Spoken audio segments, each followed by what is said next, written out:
యోబు గారు చూడండి ఏమంటున్నాడు, వారు నన్ను అసహ్యించుకుంటారు, నా యొద్ద నుండి దూరంగా పోతారు. ఎందుకని? యోబు ఎలా ఉన్నాడు తెలుసా? కురుపులతో ఉన్నాడు. యోబు అరికాలు మొదలుకొని నన్నెత్తు వరకు కూడా ఆ యొక్క రోగంతో ఉన్నాడు. రోగంతో ఉంటే ఆ రోగం దగ్గరికి, ఆ ఉన్న వ్యక్తి దగ్గరికి ఎవరు కూడా దగ్గరికి వెళ్ళట్లా. ఒకప్పుడు యోబు తన దేశంలోనే, తన ఊర్లోనే ధనవంతుడు. ఆయన మించిన ధనవంతుడు ఎవరు కూడా లేరు ప్రియులారా. అనేక మందికి సహాయం చేశాడు, విధవరాలకు సహాయం చేశాడు, అన్యాయం చేయబడినటువంటి వారికి న్యాయం తీర్చాడు, అనేక దాన ధర్మాలు చేశాడు ప్రియులారా. చూడండి, యోబు అంటాడు ఒక మాట చూడండి, తన ఇంట్లో తన పనివాడు కూడా ఈయన పిలిస్తే రావట్లేదంట. అర్థమవుతుందా? వాళ్ళ ఇంట్లో ఉండే పనోడు యోబు గారు పిలిస్తే రావట్లేదంట. నా పిలుపు వాడికి అసహ్యమైపోయింది.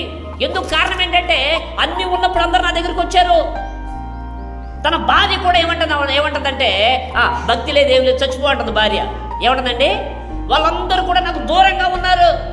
వాళ్ళంట యోబును చూసి ఎలా ఉన్నారంటే చూడండి, ఉమ్మి వేయక మానరు. ఏం వేస్తారంట? ఉమ్మి. మనం చూడండి, ఎవరైనా చూసినప్పుడు చి అంటాం కదా, చి ఏం బతుకిది అంటే అంత హాస్యకరంగా ఆయన ఉన్నాడు చూడండి. కానీ యోబు అంటా ఉన్నాడు, యోబు మాత్రము దేవునికి దూరంగా లేడు. స్తోత్రం చెప్దాం, హల్లెలూయా. దేవుడు కూడా యోబుకు దూరంగా లేడు. ఆయన పరీక్షించాడు. ఆ పరీక్షలో ఆయన నిలబడినప్పుడు దేవుడు రెండంతలుగా యోబును దీవించాడు. కాబట్టి నీకు కష్టం వచ్చినప్పుడు, బాధ వచ్చినప్పుడు అందరూ కూడా నీకు దూరంగానే ఉంటారు. అవునా కదా? నీకు బాధ వచ్చినప్పుడు అందరు నీకు దూరంగానే ఉంటారు. నీ కన్నీరు వచ్చినప్పుడు ఎవరు కూడా నీ దగ్గరికి రారు.